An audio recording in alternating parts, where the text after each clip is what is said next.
आप सभी को चैनल में हार्दिक स्वागत है। आज के इस क्लास में हम लोग आपका केवीएस पीआरटी टायर 2 का और एक टॉपिक आपको कंप्लीट कराने वाले हैं। टॉपिक का नाम क्या है आपका? Physiological process in plants and human beings. अगर आप सिलेबस को देखेंगे तो आपको ये वाला टॉपिक आपको देखने को मिलेगा। तो ये वाला टॉपिक का जो एनसीईआरटी नोट है वो आज आपको कराएंगे अभी, जिसमें हम लोग सिर्फ थ्योरी वाला पार्ट डिस्कस करेंगे। और जैसे ही ये वाला सेशन कंप्लीट हो जाएगा फिर हम जो है आपको रिकॉर्ड करके डाल देंगे इसका एमसीक्यू वाला फॉर्मेट। अगर एमसीक्यू का लाइव करवाना चाहते हैं तो कमेंट बॉक्स में लिखिएगा, तो इसका लाइव जो 100 क्वेश्चन है वो डिस्कस कर देंगे। पहले थ्योरी होगा अभी, उसके बाद आपको एमसीक्यू का क्लास देखने को मिलेगा। तो चलिए हम लोग सेशन की शुरुआत करते हैं। अगर आप चैनल में नए हैं तो चैनल को सब्सक्राइब कर लीजिएगा, क्योंकि केवीएस एनवीएस रिलेटेड नोट्स की तैयारी, साथ ही साथ एमसीक्यू, ये सारे क्वेश्चंस आपको चैनल में रेगुलर बेसिस पर देखने को मिलेगा। तो ये जो आपका टॉपिक है फिजियोलॉजिकल प्रोसेस इन प्लांट्स, उसमें आपका 3 टर्म दिया हुआ है। एक लिखा हुआ कि फिजियोलॉजिकल प्रोसेस इन प्लांट्स, यानी प्लांट का पूरा प्रोसेस जानना है। फिर लिखा हुआ एनिमल्स, और फिर लिखा हुआ आपका ह्यूमन बींग्स। 3 टॉपिक वहां पर लिखा हुआ है और सारे का प्रोसेस को आपको जानना है। तो फिजियोलॉजिकल प्रोसेस में क्या आता है? जनरली इसमें लाइफ प्रोसेस आता है, यानी कि कोई भी जो लिविंग थिंग्स है वो अपने जीवन को किस प्रकार से निर्वाह करते हैं, उसी के बारे में ये टॉपिक डिस्कस करता है। जिसमें आपको मेनली ये 4 चीज जानना है। पहला आपका न्यूट्रिशन के बारे में, कि इन सारे जो सजीव प्राणी है इन सारे का पोषण किस प्रकार से होता है। साथ ही साथ ये सारे जीव रेस्पिरेशन किस प्रकार से करते हैं, इसमें क्या क्या चीजें इन्वॉल्व है, इसमें ट्रांसपोर्टेशन किस प्रकार से होता है और उत्सर्जन किस प्रकार से होता है। और कुछ एडवांस वाले में हम लोग सर्कुलेटरी सिस्टम, ये सारे सिस्टम के बारे में भी डिस्कस करेंगे। बट मोटा मोटी यही चीज आपको इस टॉपिक के अंदर जानना है। और यहाँ से आपका इस टॉपिक से आपका डिस्क्रिप्टिव क्वेश्चन बनने के चांसेस बहुत ही ज़्यादा है, क्योंकि पहला ही एक जो टॉपिक है फोटोसाइंथेसिस, जो कि आपको क्लास 5 तक के बच्चों को पढ़ा देना है। तो पूछा जा सकता है आपसे कि फोटोसाइंथेसिस क्या होता है, डिस्क्रिप्शन दीजिए, ये सारी चीज़ें। साथ ही साथ यहाँ से एमसीक्यू क्वेश्चंस भी बनने के सबसे ज़्यादा चांसेस है। तो अगर आप चैनल में नए हैं तो चैनल को सब्सक्राइब कर लीजिएगा। साथ ही साथ नोट्स के लिए आप एग्जाम नैनो एप्लीकेशन को डाउनलोड कर लीजिएगा गूगल प्ले स्टोर से, वहाँ सब नोट्स को एक्सेस कर सकते हैं। तो चलिए हम लोग सेशन की शुरुआत करते हैं। पहला बात करते हैं कि लाइफ प्रोसेस क्या होता है। लाइफ प्रोसेस यानी कि पूरा का पूरा जैव प्रक्रिया के बारे में पहले हम लोग डिस्कस करेंगे। उसमें सबसे पहला आता है फोटोसाइंथेसिस, क्योंकि हम लोग क्या जानते हैं कि जो पूरा का पूरा ब्रह्मांड में, पूरा दुनिया में, अपना पृथ्वी में जो एनर्जी का सोर्स है वो क्या है? एनर्जी का सोर्स क्या है? वो है आपका सन। क्या है? सन से ही एनर्जी आता है और इसी सन से एनर्जी जनरेट होता है। फिर ये एनर्जी हर एक जीवों में क्या होती है? बढ़ती है। यानी कि जैसे घर में खाना बनता है, खाना बनाने के बाद हर एक मेंबर में बढ़ता है ना, उसी प्रकार से सन से एनर्जी को ले करके पूरा एनर्जी अलग अलग जीवों में बढ़ती है। निर्जीव पदार्थों में भी एनर्जी बढ़ती है। तो उसी में सबसे पहला आता है आपका फोटोसाइंथेसिस। तो पहला आपसे पूछा जाएगा कि डिफाइन द फोटोसाइंथेसिस। तो वहां पर आप क्या लिखिएगा कि फोटोसाइंथेसिस जो है एक प्रक्रिया है, एक प्रोसेस है, जिसके द्वारा हरे पौधे यानी कि जो ग्रीन प्लांट्स है ये क्या करते हैं? सूरज के प्रकाश, जल और कार्बन डाइऑक्साइड का उपयोग करके भोजन का यानी कि ग्लूकोज का निर्माण करता है। इसका डायग्राम देखिएगा, क्योंकि डायग्राम आपको बनाना भी है। डिस्क्रिप्टिव में अगर डायग्राम बनाइएगा तो आपका रेपुटेशन अच्छा जाएगा, व्यू पॉइंट अच्छा जाएगा। बहुत ही बेसिक सा डायग्राम होगा आपका कि आप एक पेड़ बना दीजिएगा। क्या बना दीजिएगा? आप एक पेड़ बना दीजिएगा इस टाइप से। उसके ऊपर ये सूरज बना दीजिएगा, वहाँ से सनलाइट आ रहा है। फिर यहाँ पर आपको पत्ती जो है, लीव्स जो है, कार्बन डाइऑक्साइड को ग्रहण कर रहा है। फिर वहाँ क्या प्रोसेस होने के बाद ऑक्सीजन को रिलीज कर रहा है। तो ये सारा डायग्राम आप बनाइएगा। तो फोटोसाइंथेसिस में क्या होती है? जो पत्ती होती है, सनलाइट से सूरज ले लिया, एयर से कार्बन डाइऑक्साइड लिया। उसके बाद आपका जो जड़ें क्या खींचती है? मिनरल्स वगैरह, वाटर वगैरह को खींचती है। और फिर एक पूरा का पूरा प्रोसेस होता है जिसे हम लोग किस नाम से जानते हैं? फोटोसाइंथेसिस के नाम से जानते हैं। तो यहाँ से एमसीक्यू क्वेश्चन क्या पूछा जा सकता है? एमसीक्यू आपसे पूछा जा सकता है कि फोटोसाइंथेसिस किस जगह पर होता है, साइट क्या है। तो आप याद रखिएगा कि जैसे खाना पकाने के लिए हम लोग चूल्हा का इस्तेमाल करते हैं, उसी टाइप से जो फोटोसाइंथेसिस का प्रोसेस होता है ये आपका क्लोरोप्लास्ट में होता है। कहाँ पर होता है? क्लोरोप्लास्ट यानी हरित लवक में होता है। और ये क्लोरोप्लास्ट किस में पाया जाता है? तो एक क्लोरोप्लास्ट आपका पत्ती में पाया जाता है। किस में पाया जाता है? पत्ती में पाया जाता है। अब इसका रिएक्शन तो आपको याद रखना है। जैसे यहाँ पर फोटोसाइंथेसिस होने के लिए सबसे पहला क्या जरूरी है? सनलाइट चाहिए, सूरज का प्रकाश चाहिए। हवा यानी कि एयर से क्या लेंगे, वो कार्बन डाइऑक्साइड लेंगे, और आपका मिट्टी से पानी यानी कि वाटर। तो ये सारे क्या है, रॉ मटेरियल्स है, किसके लिए, फोटोसिंथेसिस के लिए। एयर आपका source from air and soil, यानी कि हवा और मिट्टी से जो है ये रॉ मटेरियल पेड़ पौधे को प्राप्त होता है। फिर क्या होता है कि पेड़ के पत्ती में क्या होती है, क्लोरोफिल होती है। क्लोरोफिल और सनलाइट के प्रेजेंट में, क्लोरोफिल और सनलाइट के प्रेजेंट में ये क्या बनाती है, ग्लूकोज बनाती है और ऑक्सीजन रिलीज करता है। तो प्रोडक्ट क्या बना, रॉ मटेरियल में क्या क्या याद रखना है, sunlight, carbon dioxide and water. Product क्या बना, ग्लूकोज और ऑक्सीजन। इसका इक्वेशन भी अभी आपको लिखाएंगे, वो इक्वेशन आपको याद रखना है। और ये जो ग्लूकोज है किस फॉर्म में स्टोर रहती है, पूछा जा सकता है आपको। तो स्टार्च के फॉर्म में। कैसे, स्टार्च के फॉर्म में ये आपका संग्रहित हो जाता है, स्टोर हो जाता है पेड़ के पत्तियों में। तो यहाँ से जो इक्वेशन बनेगा वो क्या बन जाएगा, इक्वेशन आपका बन जाएगा, पहला आ जाएगा क्या लिया हम लोग, कार्बन डाइऑक्साइड लिया हवा से, तो 6CO2। पूरा याद रखिएगा कि 6CO2 होता है, प्लस हम लोग बैलेंस्ड इक्वेशन ही लिख दे रहे हैं हम, प्लस क्या लिया थे, पानी लिए थे हम लोग मिट्टी से, और किसके प्रेजेंट में हम लोग, सनलाइट के प्रेजेंट में। और आपका क्या हो जाएगा, क्लोरोफिल। क्या हो जाएगा, क्लोरोफिल। क्या हो जाएगा आपका, क्लोरोफिल। क्लोरोफिल के प्रेजेंट में क्या क्या प्रोडक्ट बना था, प्रोडक्ट बना था ग्लूकोज, और ग्लूकोज का फॉर्मूला क्या होता है, C6H12O6। ये फॉर्मूला आप याद रखिएगा। और क्या रिलीज हुआ था, ऑक्सीजन रिलीज हुआ था। बैलेंस करने के लिए आगे आपको 6 लिखना होगा। तो ये इक्वेशन किसका है, आपका फोटोसिंथेसिस का इक्वेशन है। पूरा इक्वेशन को याद रख लीजिएगा, इक्वेशन से क्वेश्चन बन सकता है। अब फोटोसिंथेसिस से जुड़ा कुछ इंपॉर्टेंट पॉइंट है जो आपको याद रखना है, हायर क्लासेस में दिया हुआ है ये आपका। एक होता है आपका लाइट रिएक्शन, एक होता है डार्क रिएक्शन। दोनों में अंतर पूछा जा सकता है, या इसका आपका क्या पूछा जा सकता है, इसमें सब्जेक्टिव में अंतर पूछा जा सकता है, difference between the light reaction and dark reaction. और यहाँ से ऑब्जेक्टिव क्वेश्चन भी बन सकता है कि जो फोटोसिंथेसिस की जो प्रकाशिक अभिक्रिया है ये आपका पत्तियों के ग्रेना में होता है। किसमें होता है, ग्रेना में होता है। और इससे क्या जनरेट होता है, ATP और NADPH2 का निर्माण होता है। और जो आपका अप्रकाशिक अभिक्रिया है यानी कि जो डार्क रिएक्शन है जिसमें लाइट की, इसमें ये कहाँ पर होता है, ये आपका पत्तियों के स्ट्रोमा में होता है। और इसमें जो है CO2 से क्या बनता है, ग्लूकोज बनता है। अगर हम लोग बात करें रेट ऑफ फोटोसिंथेसिस का, तो प्रकाश संश्लेषण की जो दर है यानी किस स्पीड से पौधे अपना भोजन बनाएगा। जैसे अगर गैस के चूल्हा में गैस बढ़ा देंगे तो खाना जल्दी पक जाता है। तो आपको याद रखना है कि रेड लाइट में ये सबसे ज़्यादा होती है, सर्वाधिक होती है। और ग्रीन लाइट में जो फोटोसिंथेसिस की रेट होती है वो आपका मिनिमम यानी कि न्यूनतम होती है। ये 2 पॉइंट आपको हर हाल में याद रखना है कि रेट ऑफ फोटोसिंथेसिस जो है वो लाइट के अकॉर्डिंग, लाइट कलर के अकॉर्डिंग चेंज होता है।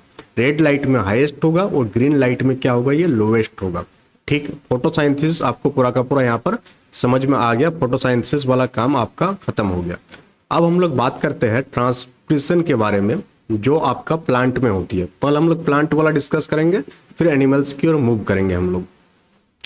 तो जो पौधे के वायवीय भाग होती है जिसे हम लोग पत्ती कहते हैं, पत्तियों से जल का बाष्प के रूप में निकलने, वही हम लोग क्या कहते हैं, बाष्पोत्सर्जन कहते हैं। The loss of water in the form of vapour from the aerial parts of the plant is known as transpiration. तो ट्रांसपिरेशन क्या है, ये डेफिनेशन आप लिख सकते हैं कि जो पौधे के पत्तियों से जल का बाष्प के रूप में निकलना, पत्तियों में निकलता है। और जिस प्लांट का जो आपका तना है वो नरम होता है, वहां से भी आपका क्या निकलता है, वाटर वेपर के रूप में पानी निकल जाता है। और इसी प्रोसेस को हम लोग किस नाम से जानते हैं, बाष्पोत्सर्जन के नाम से जानते हैं। और ये जो ट्रांसपिरेशन होता है ये किसके थ्रू होता है, स्टोमेटा के थ्रू होता है। किसके थ्रू होगा, स्टोमेटा के थ्रू होगा। जैसे यहाँ पर आप देख पा रहे होंगे कि जब स्टोमेटा ओपन होगा तभी क्या होगा, आपका बाष्पोत्सर्जन होगा। और जब स्टोमेटा क्लोज हो जाएगा, बंद हो जाएगा, तो बाष्पोत्सर्जन जो है वो रुक जाएगा। ये डायग्राम आप याद रखिएगा, एनसीईआरटी के क्लास 7 के किताब में ये डायग्राम दिया हुआ है। आपसे डायग्राम भी बनवा दिया जा सकता है या डायग्राम से संबंधित क्वेश्चन पूछा जा सकता है। हाईलाइट करके दे दिया जाएगा कि इस चीज़ का नाम क्या है, इस चीज़ का नाम क्या है। तो आपको यहाँ दिख रहा होगा क्या क्या है। एक स्टोमेटा में पहला है आपका एपिडर्मिक सेल से बना हुआ होता है स्टोमेटा आपका। फिर आपका क्लोरोप्लास्ट पाया जाता है, पत्तियों के अंदर का पार्ट है तो क्लोरोप्लास्ट रहेगा इसमें बड़े बड़े वैक्यूल है, न्यूक्लियस है, फिर गार्ड सेल्स है। और गार्ड सेल ही जो है इसको क्या करते हैं, कंट्रोल करता है कि कब स्टोमेटा ओपन होगा और कब स्टोमेटा आपका क्लोज होगा। तो स्टोमेटा वाला पार्ट भी यहाँ पर आपको क्लियर हो गया। अब एक इम्पोर्टेंट फंक्शन आता है पेड़ पौधों में, जाइलम एंड फ्लोएम। जैसे अगर आपके घर में म्यूनसिपलिटी से पानी आता होगा तो पानी म्युनिसिपैलिटी यानी कि जो रिवर है, जहाँ से पानी का सोर्स है, वहाँ से आपके घर तक पानी आने के लिए क्या लगा है, एक पाइप लगा हुआ। तो उसी टाइप से पेड़ पौधों में भी ये जो खाना बन रहा है, उसके बाद आपका ये सारी चीज़ें जो प्रोसेस हो रही है, ये सारे को एक जगह से दूसरे जगह मूवमेंट कराने के लिए क्या चाहिए होता है, पाइप चाहिए होता है। और इसी दो पाइप को हम लोग किस नाम से जानते हैं, एक को हम लोग कहते हैं जाइलम और दूसरे को हम लोग फ्लोएम के नाम से जानते हैं। तो जाइलम एंड फ्लोएम में डिफरेंस आपसे पूछा जा सकता है आपके एग्जाम में कि जाइलम और फ्लोएम में अंतर क्या होता है। तो दोनों का बहुत ही ध्यान से सुनिएगा कि जो जाइलम होता है ये क्या करता है, पानी और खनिजों का परिवहन करता है।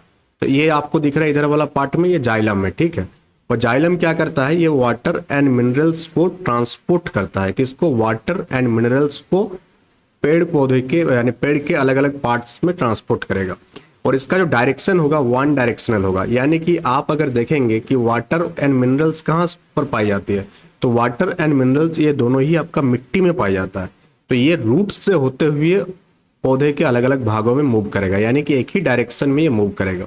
तो आपको याद रखना है कि जाइलम में जो डायरेक्शन होती है वो वन डायरेक्शन होती है। उसी के ऑपोजिट में अगर हम फ्लोएम की बात करें तो फ्लोएम क्या करता है, पेड़ पौधे जो खाना बनाया फोटोसिंथेसिस के थ्रू, जो पत्तियों में जो खाना स्टार्च के रूप में संग्रहित है, ग्लूकोज जो है, उसको क्या करना होगा, हर एक जगह पहुंचाना होगा पेड़ का। तो उसके लिए क्या करता है, एक पाइप होता है, एक ट्यूब होता है जिसे हम लोग फ्लोएम के नाम से जानते हैं। और ये क्या करता है, पत्तियों से पेड़ के सभी जगह पर ये क्या ले जाता है, आपका फूड को पहुंचाता है। तो फ्लोएम क्या हो जाएगा, बाई डायरेक्शनल हो जाएगा, क्या हो जाएगा, all round from the leaves. आपको याद रखना है कि जाइलम क्या होगा आपका, यूनि डायरेक्शनल होगा, यानी कि एक ही दिशा में होगा। बट ये क्या होगा आपका, ये अलग अलग दिशा में ये भोजन को ले जाएगा। तो पहला पॉइंट कि जाइलम क्या करता है, ट्रांसपोर्ट करता है वाटर एंड मिनरल्स को। फ्लोएम क्या करता है, जो फूड और शुगर है इसको ट्रांसपोर्ट करता है। दिशा की अगर हम लोग बात करें, ये यूनिडायरेक्शनल होता है, यानी कि रूट टू लीफ की ओर होता है, ठीक है, जड़ से पत्तियों की ओर। फ्लोएम जो होता है आपका बाई डायरेक्शनल होता है, यानी कि पत्ता से पेड़ पौधे के अलग अलग पार्ट तक। अगर नेचर बात करें तो जो जाइलम है मेनली डेड सेल्स का बना हुआ होता है, और जो फ्लोएम है ये लिविंग सेल्स का बना हुआ होता है, ठीक है। जाइलम एंड फ्लोएम पर हम लोग और एक बार डिस्कस करेंगे जब हम लोग क्लास 10th वाला कॉन्सेप्ट आपको पढ़ाएंगे इसी सेशन में। बट हम जो नोट्स बनाए हैं तो एक एक सेशन का अलग अलग बनाए हैं, जैसे क्लास 7 का अलग, क्लास 8 का अलग, क्लास 9 का अलग। तो आपको फिर से एक बार जाइलम एंड फ्लोएम देखने को मिलेगा, तो इस चीज़ को ध्यान रखिएगा। अब हम लोग बात करेंगे प्लांट हार्मोन्स के बारे में।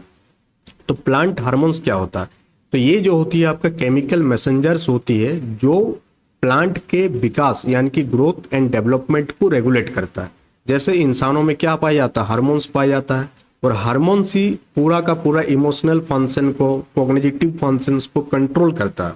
अगर किसी का हार्मोन्स में इम्बैलेंस होगा तो उसके लाइफ में भी आप देख पाएंगे इम्बैलेंस, यानी लाइफ भी उसका बैलेंस तरीके से नहीं चल रहा होगा।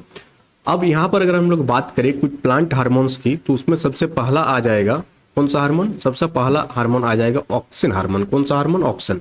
तो हिंदी इंग्लिश में प्रोनाउंसिएशन में थोड़ा गलती हो सकता है, क्योंकि एक ही टाइम में दोनों चीज को जब बोलते हैं ना तो थोड़ा सा उसमें आपको अलग महसूस हो सकता है, क्योंकि तुरंत चेंज करना, आप समझ रहे हैं ना। अगर एक ही भाषा में बात करते तो ठीक रहता है, बट हम लोग क्या करते हैं, हम लोग आधा अंग्रेज है, हम लोग आधा इंडियन है, आधा हम लोग का संस्कृत है, आधा हम लोग का रीजनल लैंग्वेज है, जिसके कारण हम लोगों का प्रोनाउंसिएशन जो है, इंडियन का प्रोनाउंसिएशन जो है वो आपको थोड़ा अजीब ही महसूस होता है। आप खुद भी नोट कीजिएगा रिकॉर्डिंग करने के बाद, पहले आपको नहीं समझ में आएगा, जब आप वीडियो रिकॉर्ड कीजिएगा तब आपको समझ में आएगा कि आपका प्रोनाउंसिएशन में कितने ज़्यादा मिस्टेक होता है, ये खुद हम नोटिस किए हैं। तो जो ऑक्सिन हार्मोन है ये क्या करता है, जो प्लांट का सेल में वृद्धि करता है, साथ ही साथ ये एपिकल डोमिनेंस होती है, जो यानी जो प्लांट है, प्लांट का जो शीर्ष है, शीर्ष में सबसे ज़्यादा ऑक्सिन हार्मोन पाया जाता है। क्यों पाया जाता है, क्योंकि इसी को ना ज़्यादा ग्रोथ करना है, नीचे तो रहने से उतना रोल प्ले नहीं करेगा, ऊपर में रहेगा ज़्यादा जल्दी ग्रोथ होगा। फिर आपका आता है एक जिब्रेलिन हार्मोन। तो ये क्या करता है, बीज की प्रसुप्ति को तोड़ता है और तने की लंबाई को बढ़ाता है। फिर साइटोकाइनिन, ये इंपॉर्टेंट है, एक आपका साइटोकाइनिन, एक आपका ऑक्सिन, ये दोनों हार्मोन काफी इंपॉर्टेंट है। ये क्या करता है, साइटोकाइनिन कोशिका विभाजन को बढ़ाता है और साथ ही साथ एजिंग को रोकता है, यानी कि बुढ़ापे को रोकता है। ये सारे प्लांट हार्मोन है, ये सारे नाम आपको याद रखना है। पूछा जा सकता है डिस्क्रिप्टिव में भी कि 5 प्लांट हार्मोन का नाम लिख दीजिए सिर्फ और सिर्फ, और क्या कार्य है उसका, function right the name of five plant hormones and their function. बस इतना ही छोटा सा क्वेश्चन है, 3 नंबर 4 नंबर का लिखना पड़ जाएगा, और बहुत ही हार्ड टॉपिक नहीं है। 2-3 टॉपिक आपको दिया हुआ ईवीएस में साइंस का, और 2-3 टॉपिक है साइंस का, फिर साइंस आपका कंप्लीट हो जाएगा। फिर आपका है एब्सिसिक एसिड, जिसे हम लोग एबीए के नाम से जानते हैं। ये क्या करता है, वृद्धि रोधक होती है, प्लांट का जो ग्रोथ है उसको इंक्रीज करता है, और तनाव के समय क्या होती है, स्ट्रेस के टाइम ये स्टोमेटा को क्लोज कर देता है। फिर एक हार्मोन होता है इथाइलिन हार्मोन। ये एकमात्र गैसियस हार्मोन है जो प्लांट में पाया जाता है, जो फलों को पकाने में हेल्प करता है। यानी फल जो पकता है ना, हम लोगों का तो आज के डेट में केमिकल इथाइलिन भी मिलता है, जिससे हम लोग घर में लाए कच्चे फल को और पका दिए, बट प्लांट अपना जो फल को पकाना होता है तो अपना जो हार्मोन है उसका इथाइलिन हार्मोन उसका यूज करता है। तो आपसे पूछा जा सकता है कि प्लांट फलों को पकाने के लिए किस हार्मोन को इस्तेमाल करता है, तो इथाइलिन हार्मोन को जो है यूज करता है। तो यहाँ पर आपको प्लांट हार्मोन से रिलेटेड जितने भी टॉपिक था जो इंपॉर्टेंट है एग्जाम पॉइंट ऑफ व्यू से, जितना आपका एनसीईआरटी में दिया हुआ वो आपका कवर हो गया। तो सेशन अगर अच्छा लग रहा है तो सेशन को लाइक कीजिएगा। लाइक करने से मोटिवेशन बना रहता है, इससे मुझे ये पता चलता है कि हाँ आप लोगों को सेशन से बेनिफिट हो रहा है। अगर आप कुछ रेस्पॉन्स नहीं देंगे तो मुझे ये समझ में नहीं आएगा कि आपको सेशन से बेनिफिट हो रहा है या नहीं हो रहा। अब हम लोग बात करेंगे प्लांट रेसिप्रेशन। तो आखिर ये पढ़ क्यों रहे, क्योंकि जो जैव प्रक्रम है, लाइफ प्रोसेस है, उसमें आपका रेसिप्रेशन एक इंपॉर्टेंट रोल प्ले करता है, चाहे ह्यूमन का हो। बट यहाँ पर हम लोग बात करेंगे प्लांट का। हम लोग किसका बात करेंगे, प्लांट का। फिर हम लोग ह्यूमंस का भी बात करेंगे, बट शुरुआत में हम लोग किसका बात करेंगे, प्लांट का। तो जनरली रेसिप्रेशन में क्या होती है, हम लोग ऊर्जा को मुक्त करते हैं। क्या रिलीज करते हैं, हम लोग एनर्जी को रिलीज करते हैं। अब आप समझेंगे कि कैसे। प्लांट में जो है आपका प्रकाश संश्लेषण के विपरीत जो रेसिप्रेशन है ये 24 घंटे होता है। एक तो होता है फोटोसाइंथेसिस, किसमें, आपका प्लांट में। और प्लांट में आप याद रखिएगा कि फोटोसाइंथेसिस 24 घंटा नहीं होता है, बट जो रेसिप्रेशन का प्रोसेस है ये आपका 24 घंटे होता है। इसमें आपका 2 टाइप का रेसिप्रेशन पाया जाता है प्लांट में। एक होता है आपका ऑक्सीशोषण, जिसे हम लोग एरोबिक रेसिप्रेशन के नाम से जानते हैं, और दूसरा आपका एक होता है एनारोबिक रेसिप्रेशन, जिसे हम लोग अनाक्सीशोषण के नाम से जानते हैं। अब यहाँ पर आपको 2 पॉइंट छोटा सा याद रखना है कि जो ऑक्सीशोषण होता है, एरोबिक रेसिप्रेशन होता है, इसमें आपका ऑक्सीजन की उपस्थिति में होता है। तो वैसा शोषण जिसमें ऑक्सीजन प्रेजेंट रहेगा उसे हम लोग ऑक्सीशोषण कहते हैं, और जिसमें आपका O2 प्रेजेंट नहीं रहेगा, O2 आपका एब्सेंट रहेगा, उसमें उस रेसिप्रेशन को हम लोग किस नाम से जानते हैं, उसे हम लोग अनाक्सीशोषण के नाम से जानते हैं। और जब पेड़ पौधों में एरोबिक रेसिप्रेशन होता है तब क्या बनता है, एटीपी बनता है। और कौन सा एटीपी बनता है, 36/38 एटीपी बनता है। और जब आपका O2 की एब्सेंट में आपका रेसिप्रेशन होता है तब लैक्टिक एसिड या इथेनॉल बनता है। तो किससे क्या बन रहा है, कौन सा प्रोडक्ट बन रहा है, ये भी आपको एग्जाम पॉइंट ऑफ व्यू से आपको याद रखना है। ऑब्जेक्टिव पॉइंट ऑफ व्यू से ये मोस्ट इंपॉर्टेंट है। अब क्लास 7 से ये वाला जो टॉपिक था उससे कुछ इंपॉर्टेंट वन लाइनर्स भी ऐड कर दिए हैं जो आपके एग्जाम पॉइंट ऑफ व्यू से काफी इंपॉर्टेंट है। सबसे पहले कि स्टोमेटा क्या होता है, जिसे हम लोग हिंदी में रंध्र के नाम से जानते हैं। वन लाइनर के फॉर्मेट में ऐड कर दिया है ताकि जब आप रिवाइज करेंगे तो आपके दिमाग में ये छप जाएगा। तो स्टोमेटा क्या करता है, पेड़ के पत्तियों में बहुत ही छोटे छोटे छिद्र होती है जो क्या करता है, गैस का एक्सचेंज करता है और साथ ही साथ बाष्पोत्सर्जन में हेल्प करता है। तो आपको क्या लिखना है कि गैस विनिमय और बाष्पोत्सर्जन के लिए पत्तियों पर जो छोटे छोटे छिद्र होते हैं उसे हम लोग स्टोमेटा के नाम से जानते हैं। एक आपका आएगा फोटोट्रोपिज्म। फोटोट्रोपिज्म क्या होती है कि movement of plant towards light. हम लोग क्या देखते हैं कि प्लांट जो है किधर मूव करती है, जिधर लाइट रहता है। क्यों, क्योंकि लाइट से ही वो भोजन यानी कि जो ग्लूकोज है जो भोजन का निर्माण करते हैं, जिस प्रोसेस को हम लोग फोटोसाइंथेसिस के नाम से जानते हैं। तो इसके लिए कौन सा हार्मोन रेस्पॉन्सिबल है, तो ऑक्सिन हार्मोन इसके लिए रेस्पॉन्सिबल है। फिर एक आएगा आपका हाइड्रोट्रोपिज्म। हाइड्रोट्रोपिज्म क्या होती है, पेड़ की जो जड़ें है ये जल की ओर गति करता है, यानी कि पेड़ की जड़ें किधर मूव करेगी, जिधर पानी रहेगा उधर मूव कर जाएगा। क्यों करती है, क्योंकि रूट को क्या चाहिए, वाटर चाहिए। अगर वाटर नहीं होगा तो फोटोसाइंथेसिस नहीं होगा। तो जड़ों की जल की ओर गति को हम लोग हाइड्रोट्रोपिज्म के नाम से जानते हैं। फिर एक most important, very very important, इसको आप नोट कीजिएगा कि जो है एकमात्र धातु जो पेड़ के पत्तियों वगैरह में पाया जाता है वो है मैग्नीशियम। क्या पाया जाता है, magnesium. The central metal atom in chlorophyll that is magnesium. Chlorophyll के केंद्र में एक धातु उपस्थित होता है और कौन सा धातु उपस्थित होता है, उस धातु का नाम आप याद रखिएगा, वह है आपका मैग्नीशियम धातु आपका उपस्थित होता है। फिर हम लोग बात करेंगे बिंदु स्राव के बारे में। ग्यूटसन, पत्तियों के किनारे से बूंदों के रूप में जो जल की हानि होती है जड़ के दबाव के कारण, इसे ही हम लोग बिंदु स्राव के नाम से जानते हैं। तो आपका ये कंप्लीट हो गया। ठीक, अब हम नेक्स्ट टॉपिक की ओर बढ़ेंगे और पहले ही बताए थे कि जाइलम एंड फ्लोएम के बारे में और एक बार हम लोग डिस्कस करेंगे। तो टाइम आ गया वो टाइम जहां हम लोग जाइलम और फ्लोएम के बारे में थोड़ा डिटेल में जानेंगे। पूछा जा सकता है एग्जाम में। तो आपको याद रखना है कि ट्रांसपोर्ट इन प्लांट यानी कि पौधे में जो परिवहन होती है वो दो ट्यूब के माध्यम से होती है। एक को हम लोग जाइलम के नाम से जानते हैं और दूसरे को हम लोग फ्लोएम के नाम से जानते हैं। तो जाइलम जो है वो जल संवाहक उत्तक है। किस प्रकार का टिश्यू है, तो वाटर कंडक्टिंग टिश्यू है। अब इसका स्ट्रक्चर की अगर हम लोग बात करेंगे तो जाइलम जो है आपका कितनी चीजों से बना हुआ होता है, 4 चीजों से बना होता है। और ये रेलवे में बार बार पूछा गया था इस बार के ग्रुप डी वाला एग्जाम में कि जाइलम का स्ट्रक्चर इनमें से कौन सा है। तो आपको याद रखना है कि जाइलम जो है आपका ट्रेकियाड्स, वाहिकाएं, जाइलम पैरेन्काइमा और जाइलम फाइबर से बना हुआ होता है। अगर इसका मैकेनिज्म की बात करेंगे तो ये गुरुत्वाकर्षण के विरुद्ध पूछा जा सकता है आपसे कि जाइलम किसके विरुद्ध काम करता है, तो ग्रेविटी के विरुद्ध काम करता है। क्योंकि पानी को क्या कर रहा है, पानी को ये मिट्टी से खींच रहा है, तो ग्रेविटी के ऑपोजिट ये काम कर रहा है। पानी को उठाने के लिए जड़ दाब और बाष्पोत्सर्जन खिंचाव का उपयोग करता है। तो काफी इंपॉर्टेंट है। नेक्स्ट हम लोग बात और फिर आपको याद रखना है कि केवल जाइलम पैरेन्काइमा जीवित है और बाकी जितने भी यहाँ पर दिख रहा है ये सारे मृत है। इसलिए इससे पहले वाले सेशन में क्लास 7 वाले में बताया था आपको कि जाइलम मृत कोशिकाओं से बना होता है, बट उसका एक पार्ट जो है वो जीवित कोशिका है, वो है आपका पैरेन्काइमा, जाइलम पैरेन्काइमा।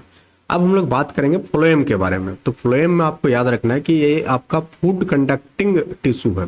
इसका स्ट्रक्चर की अगर हम लोग बात करेंगे तो इसमें चालनी नलिकाएं, जिसे हम लोग इंग्लिश में सीड ट्यूब के नाम से जानते हैं, कंपानियन सेल और फ्लोएम पैरेन्काइमा और फ्लोएम फाइबर से बना हुआ होता है। अब इसमें क्या होती है कि ऊर्जा का उपयोग करके भोजन के स्थानांतरण की प्रक्रिया को ये पूरा करता है। अब इसमें आपको याद रखना है कि इसमें सिर्फ और सिर्फ जो फ्लोएम फाइबर है ये खाली डेड सेल है, बाकी सारा इसका लिविंग सेल है। इसलिए बोला गया था क्लास 7 वाला में कि फ्लोएम जो है आपका जीवित कोशिका का बना होती है, बट उसमें एक मृत कोशिका भी पाई जाती है, बट क्लास 7 में जानना नहीं था, जो आपको यहाँ पर क्लास 10th वाला में हम आपको बता दें। अब यहाँ पर थोड़ा सा डिटेल में हम लोग फोटोसाइंसिस को बता देते हैं आपको, ताकि आपके दिमाग में ये और बेहतर आपके दिमाग में सेट हो जाए। तो क्लोरोफिल जो होती है किस में मौजूद होता है, तो पहले तो पत्ती में क्लोरोफिल मौजूद होता है, और ये क्लोरोफिल जो है थाइलोकाइड्स में मौजूद होता है, जो क्या करता है, सोलर एनर्जी को एब्जॉर्ब करता है। फोटोलाइसिस ऑफ वाटर, तो प्रकाश ऊर्जा जल के अणुओं को हाइड्रोजन और ऑक्सीजन में तोड़ता है। जो प्रकाश एनर्जी है, लाइट एनर्जी है, ये क्या करती है, जल के अणु जो H2 है, जल के अणु को किस में तोड़ देता है, हाइड्रोजन और ऑक्सीजन में क्या कर देता है, ये तोड़ देता है। किसमें तोड़ देगा, ये हाइड्रोजन और ऑक्सीजन में क्या कर देगा, ब्रेक कर देगा। और इसमें जो होती है रिडक्शन होती है CO2 का। तो कभी कभी पूछ लिया जाता है कि प्रकाश संश्लेषण अभिक्रिया में किसका रिडक्शन होता है, तो CO2 का। किसका अपचयन होता है, CO2 का अपचयन होता है। Plant breathe through tiny pores called stomata on leaves and lenticels on woody stem. ये वाले हो गया, ये वाला में कोई दिक्कत नहीं है। अब मूवमेंट इन प्लांट में अगर हम लोग बात करें तो इसमें आपको याद रखना है 2-3 पॉइंट कि ट्रोपिक मूवमेंट, इसमें जो दिशा है आपसे पूछा जा सकता है कि जो फोटोट्रोपिज्म होता है, तो इसमें जो होती है पेड़ पौधे के जो पार्ट्स होती है, ये प्रकाश की ओर गति करता है, प्रकाश की ओर झुकता है। तो स्टेम इसके लिए पॉजिटिव हो जाएगा, क्योंकि स्टेम किसकी ओर भागेगा, जिधर लाइट रहेगा उधर स्टेम भागेगा, बट रूट उधर नहीं भागेगा, रूट नीचे की ओर भागेगा, क्योंकि उसको पानी चाहिए। तो रूट उसके लिए क्या होता है, नेगेटिव होता है। अगर हम लोग जियोट्रोपिज्म की बात करें, गुरुत्वाकर्षण की ओर वृद्धि, तो रूट क्या होगा, पॉजिटिव हो जाएगा, क्योंकि रूट नीचे की ओर भागता है। स्टेम क्या हो जाएगा, स्टेम ऊपर की ओर भागता है, तो गुरुत्वाकर्षण के लिए क्या हो जाएगा, नेगेटिव हो जाएगा ये। अगर हम लोग बात करें केमियोट्रोपिज्म का, तो जो पराग नलिका की बीजांड की ओर वृद्धि, पराग नलिका का किधर वृद्धि होता है, इसमें बीजांड की ओर होती है। तो ये सारे पॉइंट आपको याद रखना है। फिर नॉन डायरेक्शनल मूवमेंट की अगर हम लोग बात करें, जिसे हम लोग थिगोमोनास्टी के नाम से जानते हैं, जैसे स्पर्श के प्रति तत्काल प्रतिक्रिया होती है, जैसे छुई मुई की पौधा।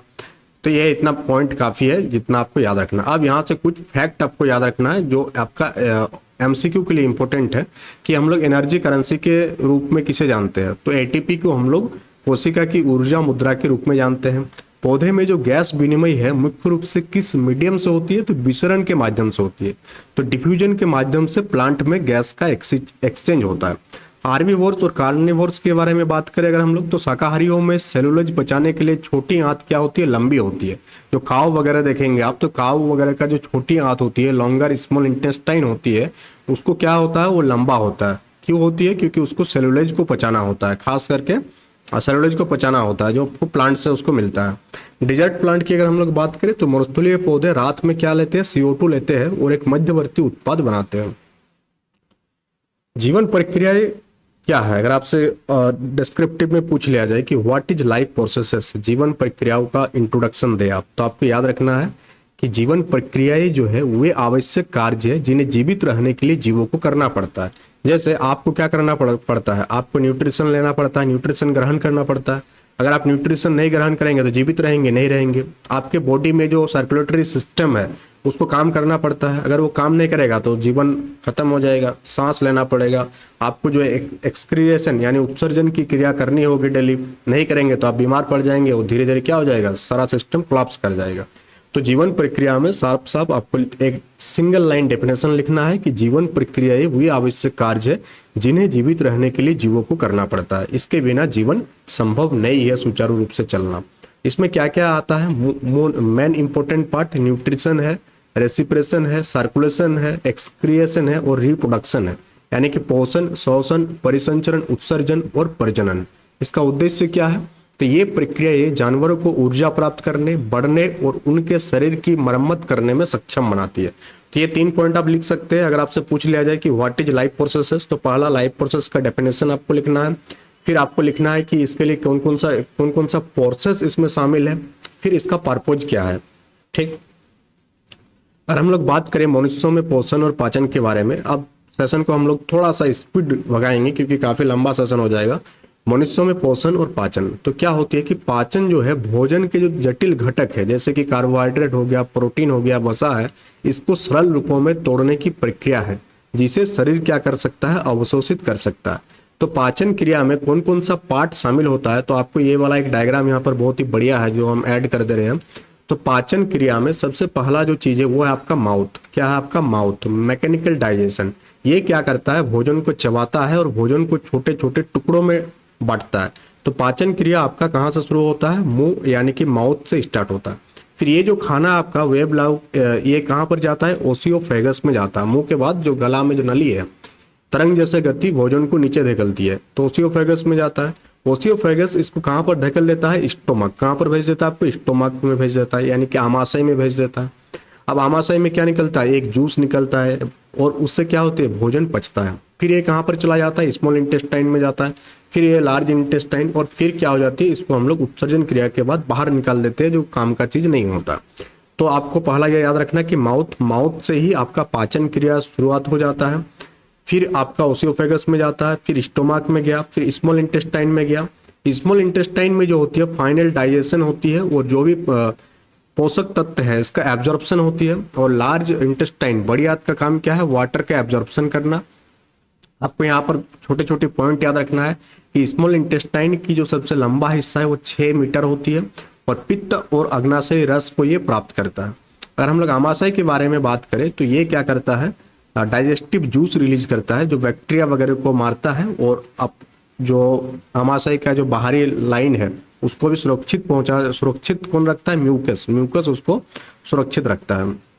लार्ज इंटेस्टाइन क्या करता है, जो अपचे भोजन से पानी और लवण को अवशोषित कर लेता है और मलाशय में मल को जमा करती है। अन्य जानवरों में अगर हम लोग बात करें तो इसमें आ जाएगा सबसे पहले कि जुगाली करने वाले जानवर, जैसे कि गाय और भैंस। तो गाय और भैंस क्या करता है, जैसे ही वो लोगों को भोजन मिलेगा तो पूरा खा लेगा। पहले वो लोग चबाएगा नहीं, खा लेगा, निगल जाएगा। फिर बाद में क्या करते हैं, उसको चबाते हैं, यानी खाते टाइम वो आंशिक रूप से चबाते हैं, बट आंशिक रूप से चबाने से तो पाचन नहीं होगा ना ढंग से, तो फिर बाद में क्या करते हैं, उसको फिर जुगाली करके पचाते हैं। इसी को हम लोग कहते हैं रूमिनेंट्स, यानी जुगाली करने वाले, गाय और भैंस। जुगाली करना, तो पूछा जा सकता है कि जुगाली करने वाले जानवर के नाम लिखिए, तो आपको गाय भैंस याद रखना है। अब बर्ड्स के बारे में अगर हम लोग बात करें तो चूंकि उनके दांत नहीं होते तो भोजन को तोड़ने के लिए कंक्रीट के साथ गिजारट का उपयोग करते हैं।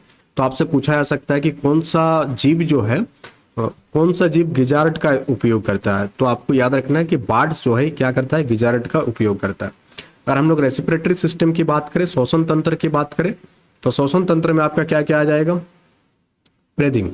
तो ब्रीदिंग में क्या हो जाएगा आपका? सबसे पहले आपका जो नॉस्ट्रिल्स है, नॉस्ट्रिल से हम लोग एयर को लेते हैं, फिर ये एयर आपका नसल पैसेज से जा करके श्वास नाली में पहुंचता है, फिर फेफड़े में पहुंचता है, और फिर फेफड़ा में बहुत सारे लाखों कुपिकाई होती है, एलोविलाई होती है, और वहीं से आपका पूरा का पूरा ये ब्लड में ये आपका पहुंच जाता है। गैस का एक्सचेंज कहाँ पर होता है? कुपिकाओं में होता है, जहाँ ऑक्सीजन क्या होती है, जहाँ ऑक्सीजन कहाँ प्रवेश करता है? रक्त में प्रवेश करती है, और कार्बन डाइऑक्साइड क्या हो जाती है? आपका बाहर निकल जाती है।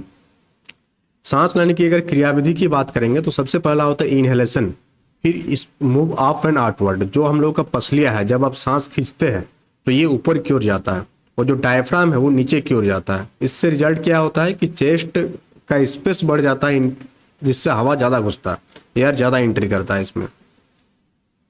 अदर एनिमल की बात करें अगर हम लोग, तो फिश में जो है मछली अपना जो श्वसन करती है वो किस अंग का उपयोग करता है?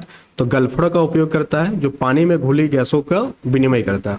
फ्रॉग्स की अगर हम लोग बात करें तो जमीन पर फेफड़ों का और पानी में गैस विनिमय के लिए अपनी नम त्वचा का उपयोग करता है। तो उसका जो नम त्वचा है उसी से क्या करते हैं फ्रॉग्स, क्या करती है? अपना श्वसन क्रिया कंप्लीट करते हैं। अर्थवर्म भी अपना मॉइस्ट स्किन के माध्यम से श्वसन क्रिया को कंप्लीट करता है। फिर आपका आ जाएगा सर्कुलेटरी सिस्टम। सर्कुलेटरी सिस्टम में क्या क्या शामिल है? तो हृदय यानी कि हार्ट, ब्लड और ब्लड वेसल्स आपका शामिल है। इसका फंक्शन क्या है कि हृदय क्या करता है? शरीर के सभी हिस्सों में पोषक तत्व और ऑक्सीजन को पहुंचाने और अपशिष्ट उत्पादों को हटाने के लिए रक्त को क्या करता है? पंप करता है। तो इसका अगर हम लोग कुछ फैक्ट की बात करें तो विली क्या होती है? छोटी आंत में उंगली जैसी संरचनाएं पाई जाती है, जो अवशोषण के लिए सतह क्षेत्रों को बढ़ाती है। यानी किसी दिन अगर आपको खाने का ज़्यादा मन कर गया, बढ़िया बढ़िया खाना दिख गया, आपको ज़्यादा खाना चाहते हैं, तो ये विली एक्टिव हो जाएगा, और वो क्या करेगा? आपका छोटी आंत का जो नॉर्मल साइज है उसको थोड़ा बढ़ा देगा, ठीक, just like rubber. Mechanical digestion, दांतों द्वारा भोजन का प्रारंभिक टूटने को ही हम लोग मैकेनिकल डाइजेशन के नाम से जानते हैं। अब कुछ टेस्ट है, काफी इंपॉर्टेंट टेस्ट है, जैसे कि आयोडीन टेस्ट। आयोडीन टेस्ट क्या होता है?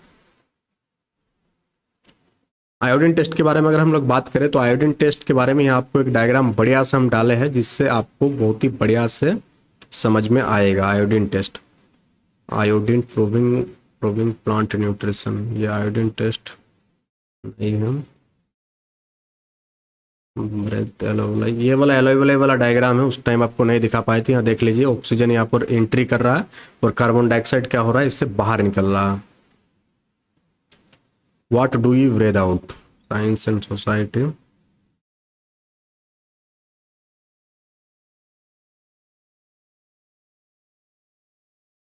हाँ, यहाँ सब पूरे एक पॉइंट याद रखना है कि डबल सर्कुलेशन किसे कहते हैं हम लोग? तो एक पूरे चक्र में, एक पूरा साइकिल में ब्लड जो होती है 2 बार हृदय से गुजरता है, इसे हम लोग डबल सर्कुलेशन के नाम से जानते हैं। और हीमोग्लोबिन की कमी से जो है ऑक्सीजन जो है परिवहन कम हो जाती है, जिससे हम लोगों को थकान महसूस होती है। ये किडनी वाला पार्ट है, किडनी है ये। किडनी में क्या पाया जाता है? नेफ्रॉन्स पाया जाता है, जो रक्त को छानने और मूत्र बनाने के लिए एक यूनिट होती है। Storing waste internally cell vacuoles, एलोवेली। तो एलोवेली जो है ये फेफड़ा में पाया जाता है, और नेफ्रॉन्स जो है ये आपका किडनी में पाया जाता है। एलोवेलस कहाँ? फेफड़े में पाया जाएगा। नेफ्रॉन्स कहाँ पाया जाता है? किडनी में पाया जाता है। तो ये छोटे गुब्बारे जैसा थैली होता है, और ये ट्यूबुलर फिल्टरिंग यूनिट होता है। ये क्या करता है? गैसों का एक्सचेंज करता है, गैस एक्सचेंज करता है, ऑक्सीजन और CO2 का। और ये क्या करता है? रक्त को फिल्टर कर नाइट्रोजन युक्त कचरे को हटाता है, और मूत्र यानी पेशाब को ये कंट्रोल करता है। तो आयोडीन टेस्ट के बारे में यहाँ आपको याद रखना है कि इसका यूज किया जाता है स्टार्च का पता लगाने के लिए कि स्टार्च है या नहीं है। ये क्या करता है? स्टार्च को नीला काला कर देता है। स्टार्च को क्या कर देता है? नीला काला। पहला वाला ही था, ध्यान नहीं दिया। स्टार्च को क्या कर देता है? नीला काला कर देता है। जैसे यहाँ पर ये एक डायग्राम दिया हुआ, ये एक प्रोसेस दिया हुआ, जिसमें हम लोग क्या करते हैं? आयोडीन टेस्ट करते हैं, कि इसे हम लोग आयोडीन टेस्ट के नाम से जानते हैं। इसमें हम लोग स्टार्च को पता लगाते हैं। क्या पता लगाते हैं? स्टार्च है या नहीं है। तो आपसे पूछा जा सकता है कि स्टार्च का पता लगाने के लिए हम लोग कौन सा टेस्ट करते हैं? तो स्टार्च की पता लगाने के लिए हम लोग आयोडीन टेस्ट कंडक्ट करते हैं। बाइल क्या होती है? जो जंकृत द्वारा स्रावित होती है, सेक्रेटेड बाय द लीवर। प्रकृति कैसा होता है? इसके क्षारीय होती है, और यह वसा को तोड़ने में मदद करता है। रेस्पिरेशन के टाइम कौन सा इक्वेशन फॉलो होगा? ये इक्वेशन आपका याद रखना है कि वाटर, एनर्जी, कार्बन डाइऑक्साइड, पानी और ऊर्जा। अब यहाँ पर आपको देखेंगे तो न्यूट्रिशन दो टाइप का होता है। एक होता है आपको ऑटोट्रोपिक। ऑटोट्रोपिक किसे कहते हैं? जो अपने भोजन स्वयं बनाते हैं उसे हम लोग ऑटोट्रोपिक के नाम से जानते हैं, जैसे कि पेड़ पौधे। और इसमें कौन सा प्रोसेस यूज होता है? फोटोसाइंथिसिस के थ्रू ऑटोट्रोपिक प्रोसेस यूज होता है। स्टार्च टेस्ट में क्या होती है कि स्टार्च की उपस्थिति में आयोडीन का रंग कैसा हो जाता है? नीला काला हो जाता है। हेटरोट्रोपिक न्यूट्रिशन एनिमल्स में पाया जाता है, जैसे हम लोग हो गए क्या करते हैं, हेटरोट्रोपिक न्यूट्रिशन हम लोग यूज करते हैं। यहाँ पर रेसिपेशन, ये सारे चीजें हो गया, पहले भी बता दिए, तो ये सारे फिर से एक बार ब्रीफ कर दिया गया यहाँ पर कि जो ह्यूमन और बर्ड्स है, ये कि इसका जो ऑर्गन है लंग्स हो गया, फिश के लिए गिल्स हो गया, अर्थवर्म के लिए नम त्वचा हो गया, जो मेढक है ये त्वचा और फेफड़े, जब वो जमीन में होता है तो फेफड़े से सांस लेते हैं, और जब वो पानी में होता है तो त्वचा से सांस लेते हैं। जाइलम और फाइलम के बारे में हम लोग डिटेल में डिस्कस कर चुके हैं। हार्ट के बारे में अगर हम लोग बात करें सर्कुलेटरी सिस्टम का, तो हृदय, रक्त, रक्तवाहिका शामिल होती है इसमें, और ये एक पेशीय अंग है जो पंप के रूप में कार्य करता है। और डबल सर्कुलेशन किसे कहते हैं? ऑक्सीजन युक्त और ऑक्सीजन रहित रक्त को अलग रखने के लिए प्रत्येक चक्र के दौरान रक्त को हृदय से 2 बार गुजरना पड़ता है, जिसे हम लोग डबल सर्कुलेशन के नाम से जानते हैं। ह्यूमंस में किडनी के थ्रू क्या होती है? आपका उत्सर्जन होती है। और किडनी में क्या पाया जाता है? नेफ्रॉन्स पाया जाता है। प्लांट वाला कंप्लीट हो गया आपका। एटीपी, विलाई, प्लेटलेट्स चोट वाले जगह में रक्त के थक्का जमाने के लिए। तो ये आपका टोटल कंप्लीट हो गया। क्या ये सारे आपका कंप्लीट हो गया थ्योरी। अब इसका जो एमसीक्यू वाला पार्ट है, जिसमें 100 एमसीक्यू टॉप क्वालिटी का जो एनसीईआरटी से ही है, वो आपको डिस्कस करा देंगे ये सेशन के बाद, आपको देखने को मिलेगा। तो सेशन कैसा लगा कमेंट बॉक्स में कमेंट करके जरूर बताइएगा। और साथ ही चैनल में अगर नए हैं तो चैनल को सब्सक्राइब कर लीजिएगा। साथ ही अगर आप ये सारे नोट्स को प्राप्त करना चाहते हैं तो गूगल प्ले स्टोर से आप एग्जाम नैनो एप्लीकेशन को डाउनलोड कर सकते हैं, और वहां से ये सारे नोट्स को एक्सेस कर सकते हैं। जितने भी नोट्स होंगे बहुत ही कम प्राइस रखा गया है, जस्ट लाइक एक आज के डेट में चाय भी उससे ज़्यादा महंगा है जितना एक नोट्स का रखा गया है। और इससे ताकि सब कोई इसको एक्सेस कर पाए और मेरे ऊपर भी ज़्यादा लोड ना हो कि हाँ एक ही बार में सारा नोट्स देना हो। आपको एग्जाम तक सारे नोट्स ईवीएस का हम दे देंगे आपका, बाकी का नहीं। ईवीएस का जितना भी पार्ट है वो आपको एक एक करके एप्लीकेशन में देखने को मिल जाएगा। अब एक दो में लेट इसलिए हो जाता है क्योंकि उसको कुछ ना कुछ अपडेट करना रहता है। अब सिलेबस ऐसा दिया गया है कि इतने सारे किताबों को रेफरेंस लेकर के बनाना थोड़ा टाइम टेकिंग होता है, जिसके कारण थोड़ा बहुत आपको लेट देखने को मिल सकता है, बट आपको मिल जाएगा। तो that's all for today. Thank you for attending the session. Channel में नए हैं तो चैनल को सब्सक्राइब कर लीजिएगा, वीडियो को शेयर कीजिएगा ताकि ज़्यादा से ज़्यादा लोगों को चैनल के बारे में पता चले, ज़्यादा से ज़्यादा लोग इन सारी चीज़ों का बेनिफिट ले सके। क्योंकि आप देख पा रहे होंगे कि आज की डेट में जो क्लासेस कराया जा रहा है और एग्जाम नैनो के द्वारा जो क्लासेस कराया जा रहा है उसमें अंतर तो है, ये आप भी नोटिस किए होंगे। क्योंकि जो कंटेंट हम बना रहे हैं ये काफ़ी रिसर्च करके बना रहे हैं, ऐसे ही नहीं कुछ भी कंटेंट आपको दे रहे हैं। जो आपका सिलेबस में है, एनसीईआरटी की किताब में है, उसी से रिलेटेड है, वही कंटेंट आपको प्रोवाइड कराया जा रहा है जो ऑथेंटिक है। बिना ऑथेंटिक कंटेंट हम प्रोवाइड ही नहीं करते। ऐसे हम भी पूरा कोर्स एक बार में लॉन्च कर सकते थे, एक ही बार में आपसे हम, बट हम नहीं किए। क्यों नहीं किए? क्योंकि हम जानते हैं कि एक बार में पॉसिबल नहीं है। 20 दिन में किसी बच्चों से 2000-3000 करके ले लेना वो कहीं से भी सही नहीं है। और कंटेंट के नाम पर क्या प्रोवाइड कर रहे हैं आप भी जानते हैं। हम बहुत सारा देखे थे कमेंट वगैरह देखे थे हम, तो उसमें बहुत सारे बच्चे कंप्लेंट कर रहे थे दूसरे चैनल्स का, अपना चैनल में नहीं बात कर रहे हैं हम। बच्चे कंप्लेंट कर रहे हैं कि क्लासेस वगैरह नहीं हो रहा, ये सारी चीज़ें, क्योंकि टाइम भी कम है, इतना कम टाइम में करा ही क्या पाएंगे। तो इसलिए आप खुद सोचिए कि आपको अब क्या करना है। क्योंकि अभी आपको या तो आप नोट से पढ़ लीजिए, किताबों से पढ़ लीजिए, कोर्स के चक्कर में रहिएगा तो फिर आपका एग्जाम निकल जाएगा। कोर्स पर ध्यान मत लगाइए। कोर्स अगर कहीं पर आप ले लिए हैं, फुल कोर्स जहाँ पर ले लिए आप, तो उसको ध्यान दीजिए, देखिए कंटेंट, और मेरा कंटेंट भी आप देख सकते हैं। इस कंटेंट को भी आप फॉलो कीजिए, फिर दोनों में आपको अंतर दिखेगा। ऐसा नहीं कि अंतर नहीं दिखेगा। जितना कंटेंट आपको आज प्रोवाइड कराया गया, यहाँ से आपका कोई भी एमसीक्यू क्वेश्चंस नहीं छूटेगा, क्योंकि थ्योरी वाला पार्ट भी करा दे रहे हैं, एमसीक्यू भी करा दे रहे हैं। जो थ्योरी में ऐड नहीं होगा वहाँ पर ऐड हो जाएगा, तो फिर कुछ छूटने का सवाल ही नहीं है। साथ ही साथ जो डिस्क्रिप्टिव वाला पार्ट है, डिस्क्रिप्टिव भी आपका कंप्लीट हो जाएगा। तो दोनों ही आपको कंप्लीट हो जाएगा। तो एक टाइप से फुल पैकेज कह सकते हैं, बहुत ही छोटा, यानी नैनो नोट्स से ही आपका क्या है, नैनो नोट्स से कम टाइम में आपको ज़्यादा बेनिफिट, क्योंकि टाइम कम है।